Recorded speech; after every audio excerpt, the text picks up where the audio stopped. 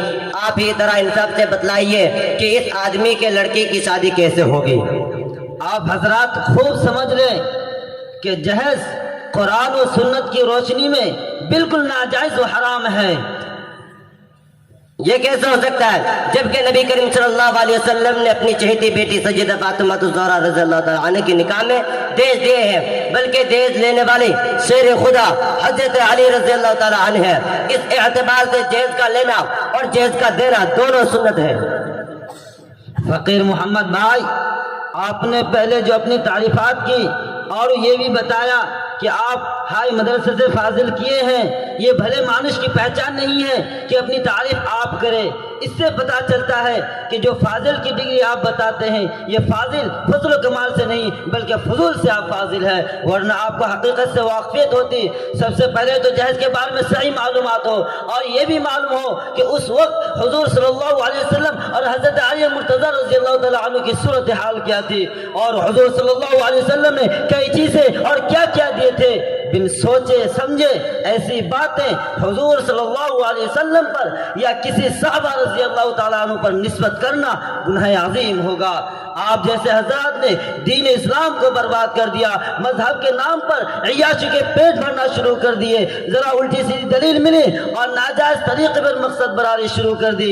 حضرت علی رضی اللہ تعالیٰ عنہ کو نبی کریم صلی اللہ علیہ وسلم نے جو کچھ دیا تھا، اولاً اس کی مقدار ایک چادر، تکیہ، مشکیزہ اور پیالہ سے زائد نہ تھی۔ دوسرے، حضرت علی رضی اللہ تعالیٰ عنہ کی پرورش بچپن ہی سے نبی کریم صلی اللہ علیہ وسلم نے فرمائی تھی، اس لیے جو کچھ دیا وہ ایک کفیل، سرپرست اور ذمہ دار کی حیثیت سے دیا۔ جہیز کی وہاں مروجہ صورت کی تصور بھی نہ تھا، اور پھر بہشت بنا کر خواہشات کے چار چھپوا کر دنیا بھر کی اشیاء لڑکی کے والدین سے مانگنے کا جواز اس سے کہاں ثابت ہوتی ہے؟ توبہ کیجئے توبہ، ورنہ رشتہ داروں نے نہ معلوم کتنی پریشانی سے اور قرضے لے کر اپنی زیورات گروی رکھ کر اور رشتہ داروں سے اپنی زیورات گروی رکھ کر سرمایہ داروں سے منت سماجت کر کے اپنی لڑکی کو سہاگن بنایا، اور تمہارے ناجائز مطالبات پورے کیے، تمہارے منہ مانگی مرادیں پورے کیے۔ دوسری طرف کتنے ہمارے غریب بھائی ہیں جن کی چھت نیلا آسمان بستر زمین ہوتی ہے، بھوک مری جن کا مقدر فقر فاقہ جنہیں 2 وقت کا کھانا میسر نہیں ہوتا، لکڑیاں چن چن کر، رکشہ چلا کر، کفن دوزی کر کے اور ہزاروں کام کر کے بھی صحیح طریقے پر اپنے بچوں کے پیٹ نہیں بھرا پاتے۔ لڑکیاں ان کی بھی جوان ہوتی ہے، وہ اپنی لڑکی کی شادی کس طرح کرائے، نو بنو کھانوں کا کس طرح انتظام کرے، جدید چٹخاروں کا کیسے اہتمام کرے۔ وہ اپنی لخت جگر، نور نظر، جگر پارے اور نیک وقت لڑکی کی جوانی کی امنگ کو کس طرح پوری کرے۔ ان کی لڑکی دم گھوٹ کے مر جائے گی، پیٹرول چھینک کر دنیا سے چلی جائے گی، پھانسی کا بندہ گلے میں ڈال کر اپنے ماں باپ کو جہیز کے عرصے سے آزاد کر دے گی، ٹرین کے نیچے گر کر زندگی کھو دے گی، یا پھر زہر کی گولی کھا کر خود کو فنا کے گھاٹ اتار دے گی، یا پھر جوانی کی ناگن کو تسکین دینے کے لیے منہ کلا کرے گی، عفت و عصمت کی چادر کو تار تار کر دے گی، اس جرم عظیم کا ارتکاب کرے گی جس سے عرش عظیم بھی ہل جاتا ہے، زمین میں زلزلہ آ جاتا ہے، کائنات کی ہر شے لرزہ بر اندام ہو جاتی ہے، جس کی سزا قرآن حکیم میں سنگساری یا رجم بیان کی ہے۔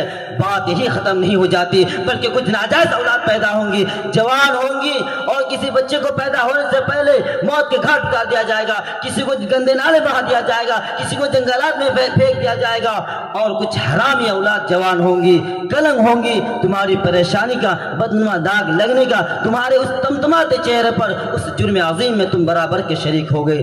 کبھی ایسا ہوگا کہ باپوں کی دہلیز سے لڑکی کی ڈولی اٹھنی 2 بار ہو جائے گی تو لڑکی کے سر پر سفیدی کی چاندنی کی طرح سفیدی بال برسنے لگے گی، تو مایوسی و نا امیدی کے ماحول میں ماں باپ شرم و حیا کی وجہ سے خود مر جائیں گے، چھپا لیں گے اس دنیا سے اپنے چہرے کو، منو مٹی طرح دبا لیں گے اپنے بدن کو، اور ذلت کی زندگی پر ترجیح دیں گے عزت کی موت کو۔ لڑکے والوں کی ناجائز فرمائشوں سے چھٹکارا حاصل کرنے کے لیے انہیں موت سے آسان کا نسخہ نظر نہیں آئے گا۔ بتائیے محترم دولہے کا باپ، اس کا بار کس پر پڑے گا؟ یہ گناہ کس کے کندھوں پر ہوگا؟ اس کا ذمہ دار کسے ٹھہرایا جائے گا؟ آپ کی باتوں سے دل کی دروازہ پر دستک دی، حقیقی آنکھیں کھل گئی، دل کی گرہ کھل گیا۔ آج سے ہم سب توبہ کرتے ہیں کہ جہیز جیسا لعنت رسومات سے آئندہ کے لیے ہم عزم کرتے ہیں کہ جہیز جیسا لعنت رسم سے ہم خود بھی بچیں گے اور دوسروں کو بھی بچنے کی دعوت دیں گے۔ شکریہ مفتی صاحب، شکریہ۔ پھر کب ملیں گے اور ہم اپنے صاحبزادے کی سیدھے سادہ طور پر شادی کیسے کریں گے؟ اپنے گاؤں کے امام صاحب سے 2 گواہوں کی موجودگی میں ایجاب و قبول کرا لیں اور امام صاحب خطبہ مسنونہ پڑھ کر دعا فرما دیں گے۔